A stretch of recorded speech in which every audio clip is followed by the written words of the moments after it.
Bonjour. Pourquoi le gouvernement a-t-il entamé le procès de Joseph Kabila? Pourquoi le gouvernement entame-t-il le procès Joseph Kabila? On peut avoir plusieurs raisons. Je vais essayer de vous citer plusieurs raisons pour que vous puissiez comprendre en même temps les stratégies politiques et en même temps le danger que représentait Joseph Kabila. D'abord, il y a quelque chose qui est en train de se passer. Je vous ai dit dans l'autre vidéo, au Rwanda, le président Kagame est obligé de s'ouvrir aux autres partis de l'opposition.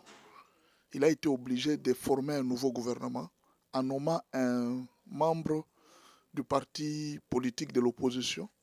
Et malheureusement, ces membres aussi, parce qu'il a accepté la nomination de Kagame, son parti l'a révoqué. Donc il n'est plus membre du parti, il ne pouvait pas accepter la nomination. Donc ils ont parlé du débauchage. Il a débauché les gens dans notre parti pour former. En fait, qu'est-ce que cherche Kagame? Il cherche à soigner son image sur le plan international. Et c'est ce que beaucoup de gens ne connaissent pas. L'international joue beaucoup, beaucoup dans le gouvernement que vous voyez ici, parce que vous risquez de perdre tout.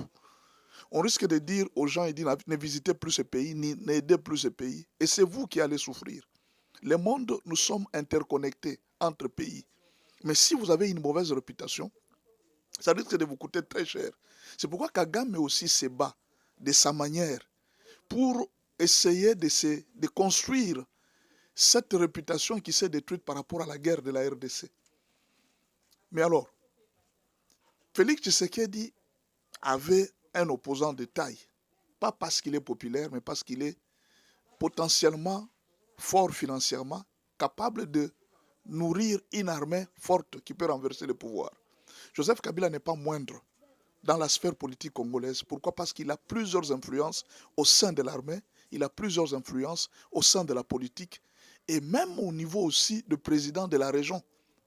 L'ancien président Joseph Kabila n'est pas moindre. Il pèse beaucoup contre Félix Tshisekedi, et s'il est toujours libre, il peut un jour renverser Félix Tshisekedi, même avant la fin de son mandat. Vous venez d'apprendre l'histoire du coup d'État. D'où, en politique, vous ne pouvez pas rester là, vous devez jouer les cartes. Et voilà, il y a une bonne opportunité que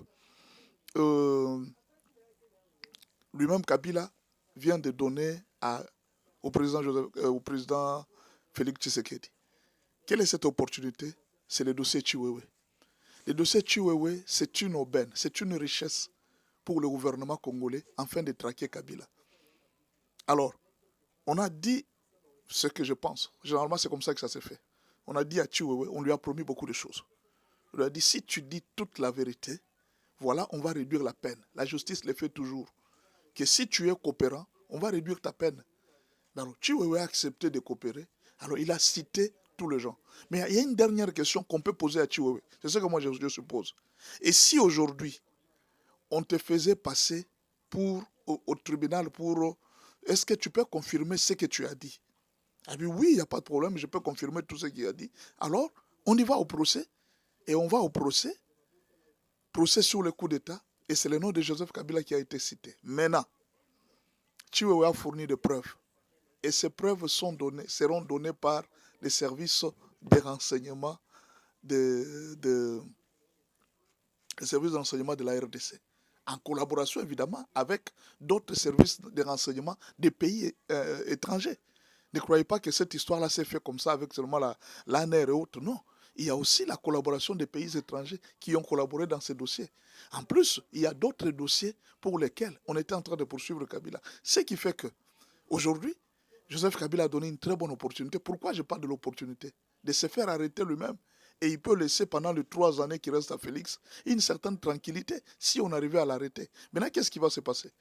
On risque de le condamner par défaut. Pourquoi? Parce qu'il y a assez de preuves. S'il n'envoie pas des avocats, et puis je ne crois pas que Joseph Kabila peut envoyer des avocats, mais on ne sait jamais. C'est un procès. Il peut toujours envoyer des avocats. On ne sait jamais, c'est un procès. Mais alors, pourquoi le gouvernement veut le faire maintenant? C'est parce que nous avons des preuves. Il y a des preuves. Le gouvernement a beaucoup de preuves par rapport à son implication. Rappelez-vous d'abord, c'est le président Félix Tshisekedi qui avait commencé à dire que le patron de l'AFC, c'est Joseph Kabila. Mais il n'y avait pas, beaucoup de gens, nous, on n'avait pas de preuves. Lui-même, le président, sait pourquoi il avait dit. Mais il avait dit devant les médias internationaux, il dit, le patron de l'AFC, c'est Joseph Kabila. Et maintenant, aujourd'hui, un dossier tombe, Chiwewe. Chiwewe donne toutes les vérités et tout le plan. On a essayé de suivre les pistes, on a essayé de suivre partout, on a interrogé plusieurs personnes. Tous ces gens qu'on a arrêtés, on les a interrogés. Et si eux tous sont reconnus, ils disent oui, nous étions dans le coup, et c'était ça, c'était ça, c'était ça. Toutes ces vérités-là sortent. Qu'est-ce qui va se passer? Le gouvernement congolais va demander l'extradition de Joseph Kabila dans n'importe quel pays où il se trouve. Si ce pays veut coopérer avec la RDC. Et ça sera ainsi. Et on peut lancer un mandat d'arrêt international contre Joseph Kabila, d'où il sera obligé de vivre soit en clandestinité, soit dans une fuite. Il doit se cacher dans un pays où on ne peut pas l'arrêter, par exemple la Russie. Peut-être il peut vivre au Kiba, peut-être, on ne sait pas, mais il peut vivre dans un pays où on ne peut pas l'arrêter, où il peut être en tranquillité. Bon, est-ce qu'il peut vivre au Rwanda? Oui, mais il y a une chose. Joseph Kabila est très riche. C'est des milliards et des milliards de dollars. Ça peut être un très bon dossier pour plusieurs gouvernements, pour en profiter. Nous te mettons en sécurité, qu'est-ce que toi tu nous donnes? Il sera obligé maintenant de commencer à dépenser beaucoup d'argent pour sa propre sécurité. S'il est en fuite, il peut aussi accepter la prison. Accepter la prison, bon, il sera arrêté, puis il sera libéré un jour, tôt ou tard. Mais là, alors, c'est un problème qui commence. Quelqu'un peut dire, il dit, on ne fera rien. D'accord, il n'y a pas de problème, on ne fera rien.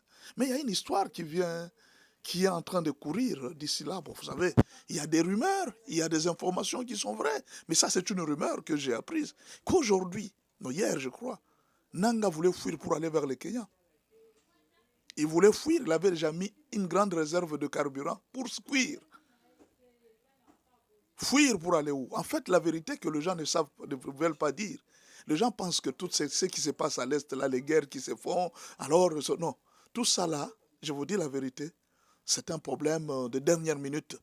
Les gens sont en train de chercher à conserver, peut-être un jour, il peut y avoir un changement, mais la situation est très grave. Tout le chef du M23 et puis AFC et tout ça, il commence à disparaître sur le terrain. On ne les voit plus. De plus en plus, vous allez remarquer, même les déclarations vont commencer à baisser. De plus en plus. Pourquoi? Parce que chacun est en train de craindre la prison à vie ou même la prison à la haie. Vous savez, l'ONU a documenté tous les crimes qui ont été commis en RDC. Et les M23 et Kagame sont cités. Ne vous en faites pas. Même pas aujourd'hui, après-demain, ou après-demain, après l'autre demain. Ces gens n'auront jamais la paix. Ils seront traqués partout. N'importe où ils pourront aller, on pourra toujours les traquer, à moins qu'ils fassent un effort d'effacer ces crimes-là. C'est pourquoi, vous avez vu, la M23 était en train de demander au gouvernement congolais d'annuler toutes les condamnations de leurs membres. D'annuler tout. Pourquoi ils demandent ça? Si vous allez me dire, non, pasteur, ça c'est rien, on ne va rien faire. Non, ils savent ce que cela signifie. Vous, si vous ne savez pas, peut-être nous autres ici, on n'a jamais eu de grands problèmes majeurs avec la justice. Vous ne connaissez pas la justice internationale. Vous ne savez pas ce qu'on appelle mandat d'arrêt international. Vous ne savez pas ce que veut dire en train de fuir la justice. Demandez aux gens qui ont traversé le fleuve avec les bateaux, demandez à beaucoup de cadres, à beaucoup de généraux. Pourquoi aujourd'hui on vient d'interdire à tous les soldats ou même les généraux de quitter le pays? Pourquoi on interdit? C'est parce qu'on ne sait pas les procès. Où est-ce que ça va aller? Ça sera toujours, on cite quelqu'un, on t'appelle. Si tu es dedans, on t'arrête. Maintenant, tout celui qui sait que d'une manière ou d'une autre, j'ai été dans le coup, qu'est-ce qu'il va faire? Il va prendre ses dispositions pour fuir. Parce que les secrets vont sortir. Chiwewe a tout donné, Chiwewe a tout dit. Et jusque-là, on ne sait pas tout ce qu'il a dit. Vous avez vu la situation de Kiaboula. Pourquoi Kiaboula a voulu fuir? Kiaboula n'a pas été, je ne sais pas s'il a été cité. Mais s'il est réapparu, c'est-à-dire qu'il n'a pas été cité par Chiwewe, peut-être, c'est ce que moi je pense. S'il a réapparu, c'est parce qu'il n'a pas été cité. S'il était cité, il allait disparaître à jamais. Qu'est-ce qui se passe souvent quand un gouverneur comme ça disparaît? Il appelle d'abord la hiérarchie. Il peut appeler Kabouya, par exemple, ou bien un proche qu'il connaît. Il dit, essaie un peu de voir pourquoi on m'appelle à Kinshasa. En entendant, je prends d'abord mes précautions, je disparais. Alors quand il va vérifier, il dit, est-ce que parmi les gens qu'on a cités, est-ce que mon nom a été aussi cité? Et il dit, non, toi on ne t'a pas cité. Ah, on ne m'a pas cité, c'est alors qu'il peut sortir. Non, je n'ai pas de problème parce qu'il a pris d'abord des précautions. Tout le monde commence à craindre. Peut-être on peut te citer. Peut-être, qui sait? Il faut faire attention avec ces procès qui commencent. Voilà, merci.